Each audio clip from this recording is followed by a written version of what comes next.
আজ হচ্ছে শ্রাবণ মাসের দ্বিতীয় সোমবার। আমরা আজ চলে এসেছি ব্যারাকপুর স্টেশন থেকে। এখান থেকে চলে যাব সোজা শেওড়াফুলি ঘাটে। ব্যারাকপুর স্টেশন থেকে শেওড়াফুলি ঘাট পর্যন্ত অটো আর টোটোর ব্যবস্থা আছে। ভাড়া নেবে 20 টাকা করে।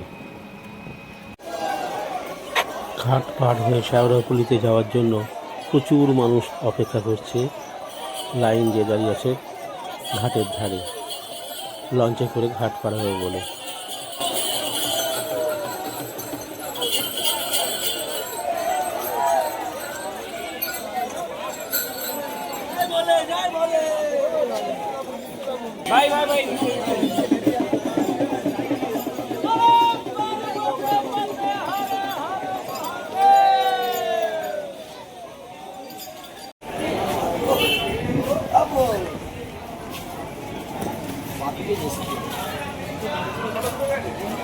আমরা চলে এসেছি শেওড়াফুলি ঘাটে। এই ঘাট থেকেই আমরা পার হয়ে যাব শেওড়াফুলিতে। শেওড়াফুলি ঘাট পার হতে টিকিট জনপ্রতি 7 টাকা করে।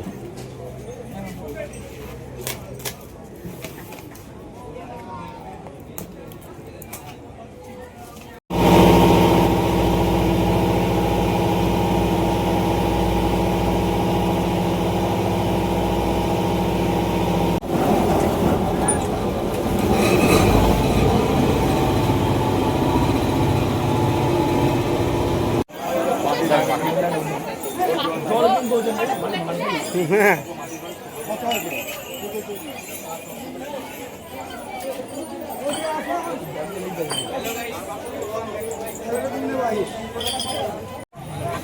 ঘাট পার হয়ে কিছুটা গেলে পরেই নিমাই তীর্থ ঘাট। সেই ঘাটেই আমরা এখন যাচ্ছি।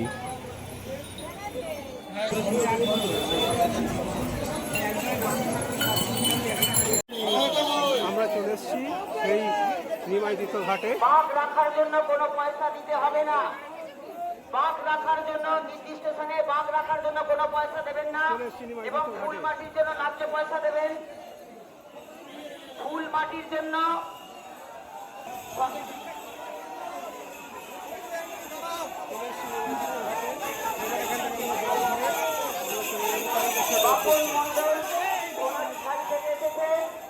আপনার পরিবারের সদস্যদের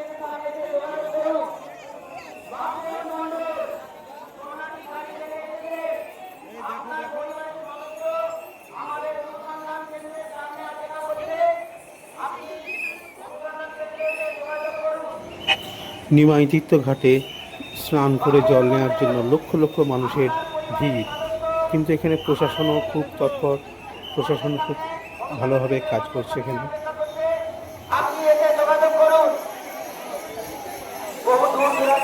প্রচুর দর্শক, প্রচুর।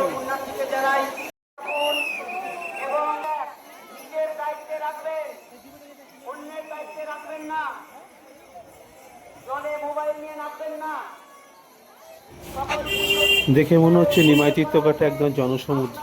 প্রচুর মানুষ, প্রচুর, শুধু মানুষ আর মানুষ। সব বাবার উদ্দেশ্যে স্নান করে বাঁকে করে জল নিয়ে বাবাকে মাথায় ঢালবে বলে যাচ্ছে। কোন রকম অশান্তি অশ্রাব্য ভাষা ব্যবহার করলে প্রশাসন ব্যবস্থা নেবে। বাঘ রাখার জন্য কোনো পয়সা দিতে হবে না। নির্দিষ্ট স্থানে বাঘ রাখার জন্য কোনো পয়সা দিতে হবে না। ফুল মাটি লাগানোর জন্য ন্যায্য পয়সা দেবে।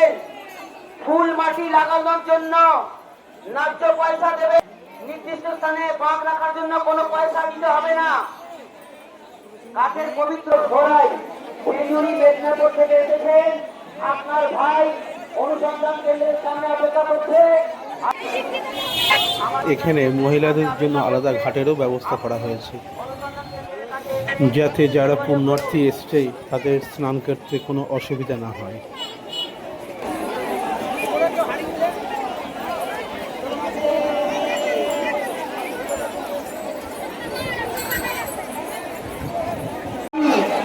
আপনার কাকিমা আমাদের অনুসন্ধান কেন্দ্রের সামনে অপেক্ষা করছে।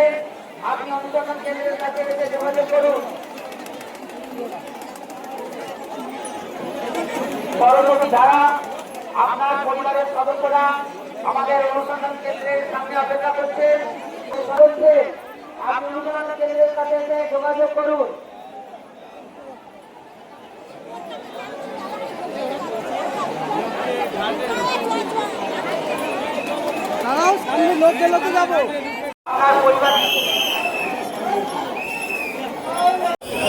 ফুল মাটি লাগাবার জন্য ন্যায্য পয়সা দেবেন। বাঁক রাখার স্থানে বাঁক রাখার জন্য কোনো পয়সা দিতে হবে না। অযথা ঘাটে কি করবেন না। তীর্থযাত্রী এবং বিভিন্ন দায়িত্বপ্রাপ্ত ব্যক্তি ছাড়া কেউ ঘাটে প্রবেশ করবেন না। যাদের স্নান কার্য এবং জল তোলা সম্পন্ন হয়েছে তারা ধীরে ধীরে ঘাট থেকে প্রস্থান করবেন। অন্যদেরকে স্নান করা এবং জল তোলার সহযোগিতা করুন। যত্রতত্র শৌচকর্ম এবং প্রস্তাব করিবেন না। প্রশাসনের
বিভিন্ন জায়গা থেকে পুণ্যার্থীরা শ্যাওলাপুরী ঘাটে এসে ট্রেনে করে এসে নেবে। এখান থেকে হাঁটা পথে নিমাই তীর্থ ঘাটে গিয়ে জল নিয়ে তারপরে তারকেশ্বরের উদ্দেশ্যে রওনা দেবে।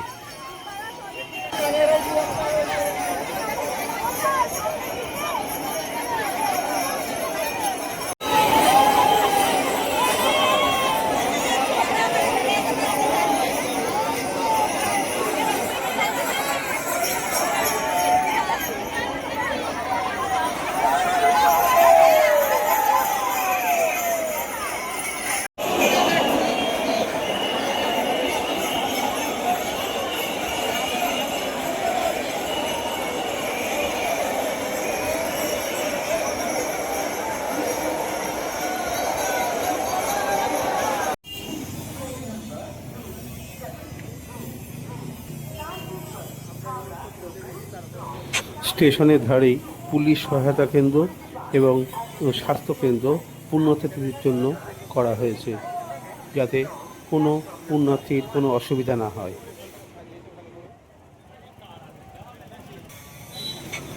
পাশেই পুণ্যার্থীদের বসার ব্যবস্থা করা হয়েছে এবং সাদা বিল্ডিংটা নতুন টিকিট কাউন্টার করা হয়েছে।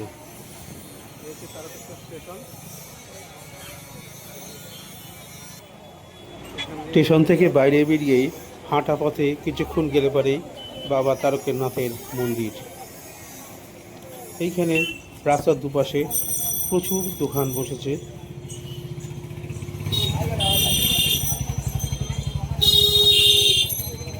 এইখান থেকে ব্যারিকেড করে দেওয়া হয়েছে। যারা পুণ্যার্থীরা আসবে তারা এইখানে প্রথমে ব্যারিকেডে দাঁড়াতে হবে, তারপরে এই ব্যারিকেড খুলে দেওয়ার পর এইদিকে ঢুকতে হবে।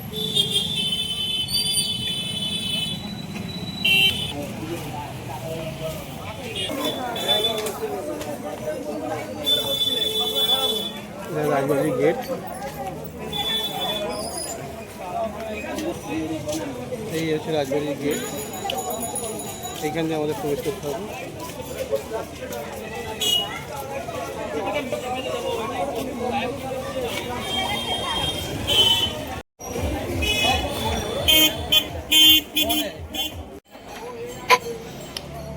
এইটাই হচ্ছে রাজবাড়ি। রাজবাড়ির পাশ দিয়ে একটুখানি গেলেই বাবা তারকেশ্বরের মন্দির। এই সামনে দিয়ে একটুখানি গেলেই তারকেশ্বরের মন্দির।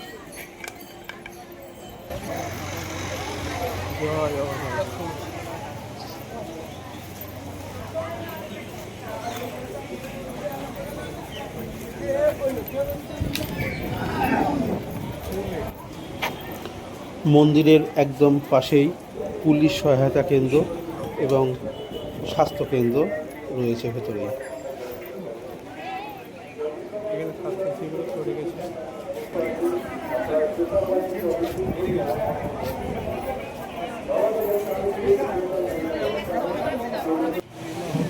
এই পাশ দিয়ে একটুখানি গেলে পরেই বাবা তারকনাথের মন্দির। বাজারের মধ্যে দিয়ে বিভিন্ন হোটেল রয়েছে দুপাশে, নিরামিষ হোটেল আছে এবং প্রসাদের জন্য বিভিন্ন সরঞ্জাম রয়েছে।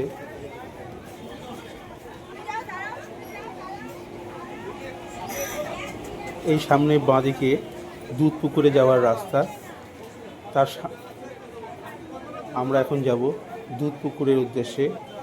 আর সোজা গেলে বাঁদিকে গেলে পরে মন্দিরের ঢোকার রাস্তা।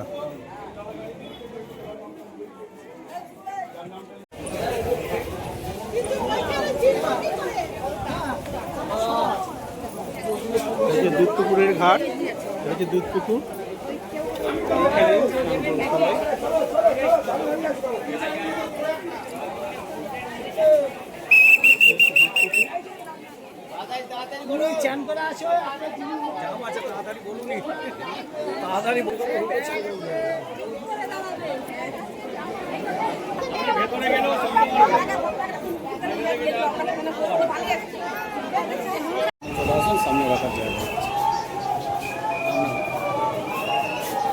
এইখানে লেজার শো হবে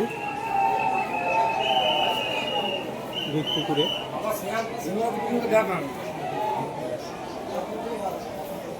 এই হচ্ছে দুধ পুকুর।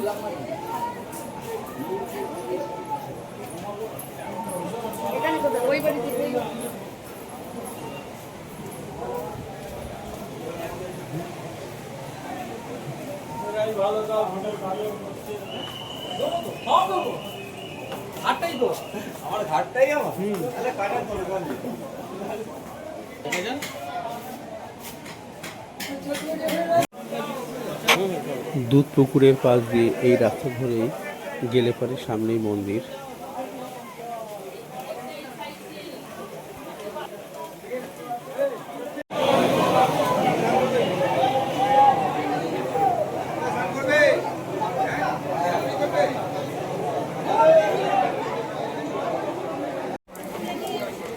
এইটাই হলো দুধ পুকুর, একদম মন্দিরের ধারেই। এই ঘাটেই আগে স্নান করতে দেওয়া হতো দর্শনার্থীদের, কিন্তু এখন এই ঘাটটা দর্শনার্থীদের স্নান করতে দেওয়া হয় না। স্নান করার জন্য আরেকটি ঘাট দুধ পুকুরে করে দেওয়া হয়েছে। এইখানে সন্ধ্যাবেলা থেকে লেজার শো শুরু হয়।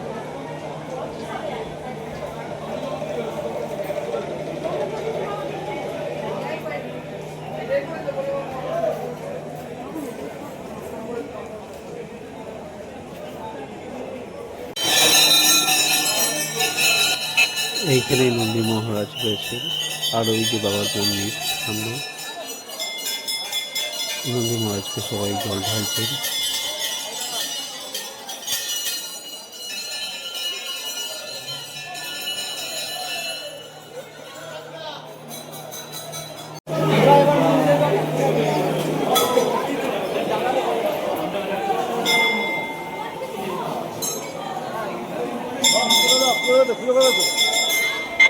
সামনেই বাবার মন্দির।